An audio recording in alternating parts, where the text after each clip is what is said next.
Y para abundar en pues, lo que está sucediendo con el CIAPA y dónde radican, vamos a llamarles las áreas de oportunidad, saludamos a José Daniel Sánchez Tapetillo, consultor y especialista en hidrología e hidráulica. ¿Cómo está? Buen día. ¿Qué tal, José Ángel? Muy buenos días, qué gusto saludarles. Igualmente. Bueno, pues sabemos ya de antemano que tenemos una red vieja en la cual se registran continuas fugas, que no hay capacidad y no hay ni siquiera recursos para realmente sustituirla.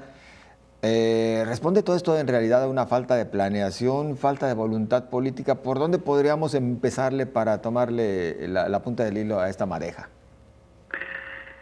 Sí, son múltiples factores los que inciden en esta problemática que viene arrastrando el CIAPA desde hace ya muchos años. La estadística que revelaron ustedes con base en los informes de transparencia del organismo pues deja muy claro que no tiene capacidad de respuesta, que no está no tiene la capacidad de atender los problemas que se presentan día con día y esto se deriva de que la infraestructura se ha abandonado por años, por muchos años.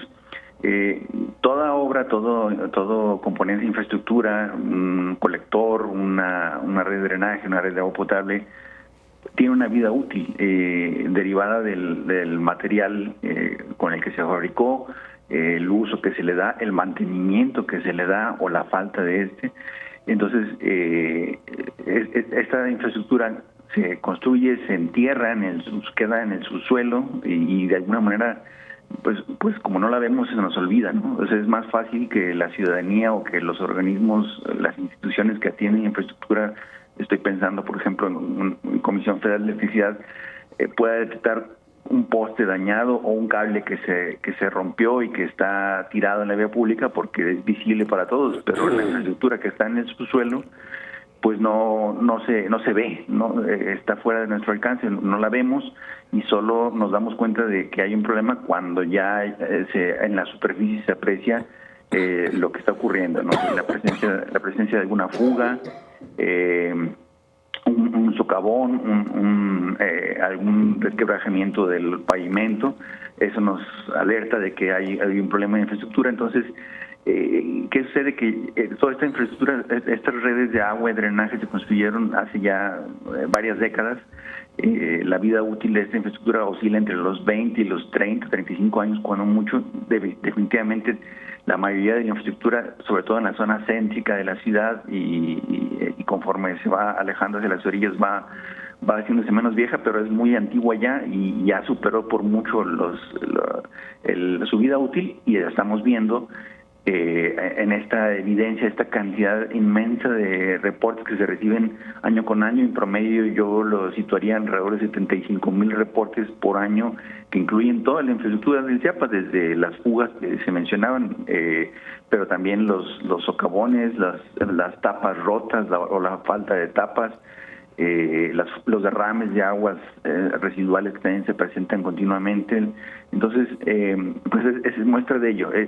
No se ha invertido durante muchos años en renovar la infraestructura y si a eso se le aunado a ello el hecho de que no hay recursos para hacerlo porque no hay una cobranza eficiente, pues el problema ya nos está de alguna manera explotando en las manos, ¿no? Claro. Josué, hace, como bien lo señala, hace mucho tiempo que se viene hablando sobre este deterioro de la red hidráulica en el área metropolitana de Guadalajara. Yo creo que sí se han hecho inversiones y sí se han elaborado algunos programas. El tema es también la gran corrupción que ha habido en torno a estos proyectos que siempre han significado muchos millones de pesos. Recordemos en gobiernos panistas con el tema de la compra de estas mangas y de lo que se podía hacer sin tener que hacer perforaciones, que luego arrojaron observaciones fuertes en auditorías que se realizaron. Y bueno, recientemente incluso está este caso de un contrato que se detectó también en una auditoría que se pagó doble porque se le había asignado a una empresa pues un contrato millonario también de mantenimiento de red hidráulica y se le asignó luego a otra empresa y se tuvo que pagar 2 veces. Entonces, pues más bien da la impresión que como es infraestructura que está escondida, pues propicia más los casos de corrupción, ¿no? En general, la obra pública podemos decirlo, de toda la vida ha sido una situación en la que se buscan de parte de los gobiernos o de los funcionarios, hablando en específico, funcionarios corruptos que buscan beneficiarse. En la obra pública siempre han encontrado un nicho muy interesante porque son inversiones millonarias y de alguna manera siempre encuentran la manera de inflar algún precio, de seleccionar algún proveedor en específico, de amañar licitaciones para que beneficiar a un constructor que es con el que se tiene algún arreglo preacordado, donde las famosas mochadas. Entonces, en general, toda la obra pública ha sido así y pues el CIAPA no escapa a ello. Hay la necesidad de, cuando se ha invertido en renovar infraestructura, pienso también estos créditos que luego se han tramitado para el organismo para construir infraestructura pluvial, por ejemplo, hace algunos años, alrededor de, recuerdo, un crédito de 800 millones de pesos, pues se presta pues para eso, para estos casos de corrupción, malos manejos. Entonces,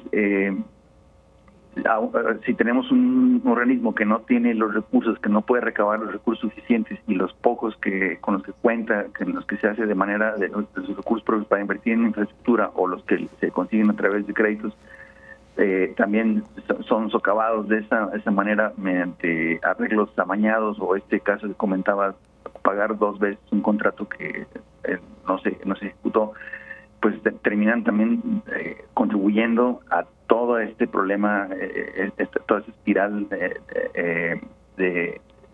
viciosa de daños que van produciendo el organismo, y pues insisto, se suma al gran problema que tiene el organismo, que ya viene arrastrando de la infraestructura muy antigua, y todos estos problemas de cobranza son demasiados problemas.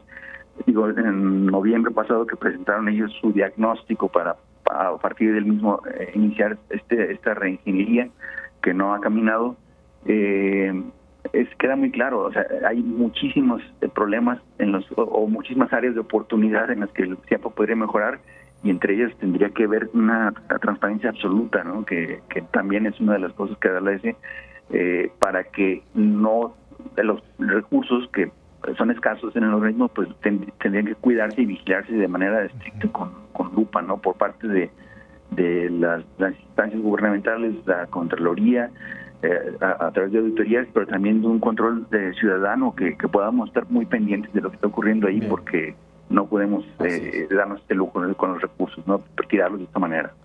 Pues una reingeniería del CIAPA que invita a reflexionar si vale la pena continuar con un organismo operador del agua metropolitano y además bajo el mando de la autoridad estatal, cuando tal vez tendríamos que sintetizar, simplificar e irnos a los municipios y ver a detalle cada una de las necesidades.